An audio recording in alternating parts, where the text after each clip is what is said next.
of the facts about which are related to this development goal. The United Nations estimated that unfair trade rules deny poor countries $700 billion every year. Less than 0.01% of this could save the sight of 30 million people. What are unfair trade rules? These are rules which say that certain countries, let me give an example, across Europe and here in the United States, subsidize farmers for either growing or not growing agricultural products.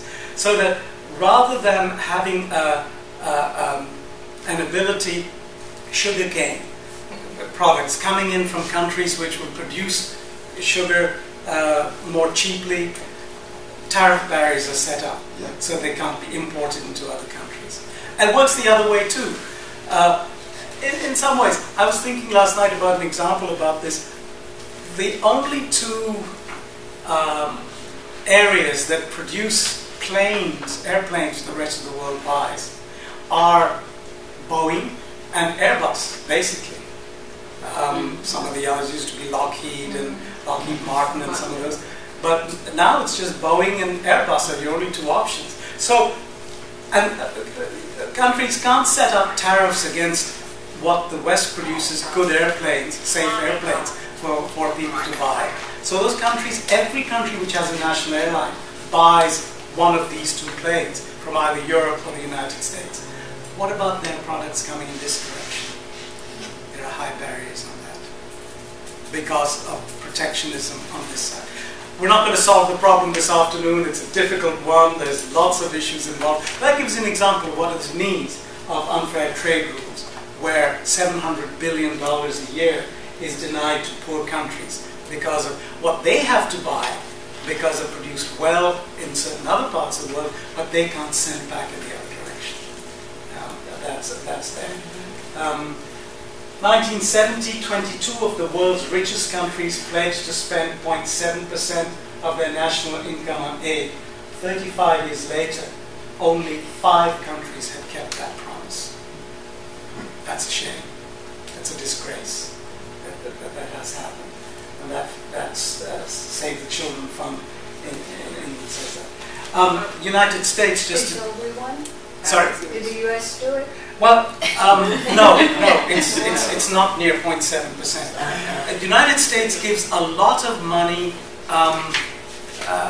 as a whole figure in terms of quantity. The United States is about the highest in the world. But in terms of what percentage is that of the national, the gross domestic GDP, it's not close to 0.7%. So, depends on how you look at it. If you look at it in terms of just aid in total, the United States is very generous. But yet I read a figure that only something like 4.5% of money given in the US goes overseas. The majority of philanthropic giving in the United States stays here. Yes. And is used here.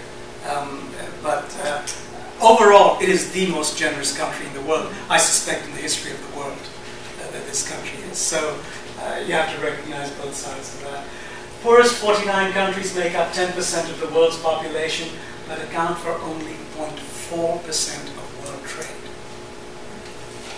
And again, and their share has halved since 1980. These are just facts to take in. We're not going to, as I say, have immediate and direct influence on it. But if we don't know this, where are we moving to? What are we doing? And this has to do with the development goal that we're talking about. Yet, here's what's hopeful in achieving the goals. Debt relief has helped millions in developing countries provide for their own people. That's been one of the great stories. Nigeria is using $750 million in debt savings from 2006 to train and recruit new teachers. So instead of money being sent back to the donor countries, a very generous, compassionate program of debt relief has meant that there is money coming back. Cameroon is using debt savings to launch a national HIV/AIDS plan, which is effective as well in that way. Developing countries spent years repaying billions of dollars in loans, most of which have been accumulated under corrupt regimes during the Cold War, collected interest. Let's put the blame where it's due. And it is, to some extent, I look at my own country of Pakistan. We used to get $365 million a year from the United States. $1 million every day, that means. Most of it, during previous regimes, probably still happens, was salted away in Swiss bank accounts. Every one of, and it's true across Africa, it's true across a lot of Asia, true across South America. Lots of the, particularly dictators, rulers of the countries, put their money away in Swiss bank accounts. Our present president in Pakistan, and sad to say, Asif Zardari, was being sued by international agencies because he has millions in Swiss bank accounts. And then, of course, his wife Benazir Bhutto died, and he took over as president, and suddenly all those lawsuits were dropped. So we have a perfect example in our own country. Now, where's the money? It's still overseas. He didn't return it to the country. He's now president of the country. But that kind of thing has what has brought about the debt situation in many ways. I would not want to be unfair and say that it's because the West has not done its part. I think a lot of developing countries, dictators, presidents who are not accountable to any people's representatives, have spent money indiscriminately. Idi Amin did it, Indonesia, Sukarno did it, you can name it right across. It happens all over the world, it's not just developing countries. But that's how the debt accumulated, and there wasn't something to show for it. Is what's happened. But that is being changed. Beginning in 1996, wealthy countries took steps to cancel debts owed by the world's poorest countries. $100 billion worth of debt has been cancelled.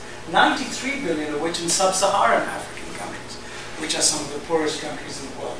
And this helps free up scarce resources for poor governments to invest in their people. There is a change happening in the world today when this is sinking in, that we cannot keep on the way we've been going on. Something has to change.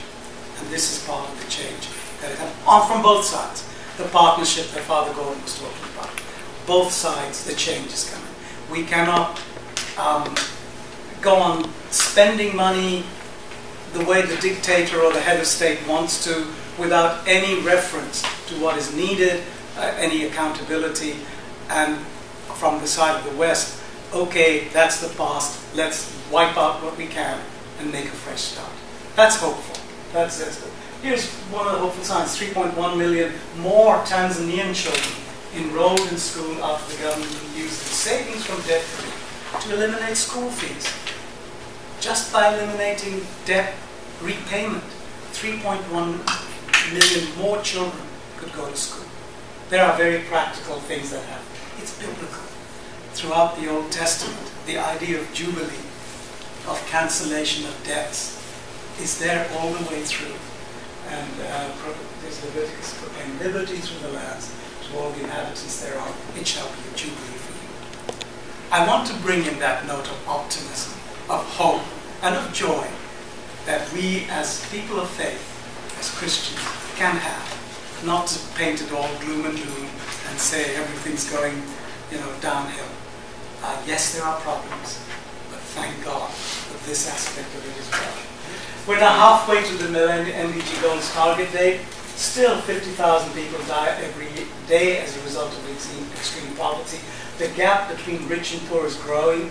At least 53 million additional people will be forced to live on less than $2 a day this year due to the economic global crisis. That's astounding, but that's reality. You've heard this before in various other sessions. It's there in every single one of our things.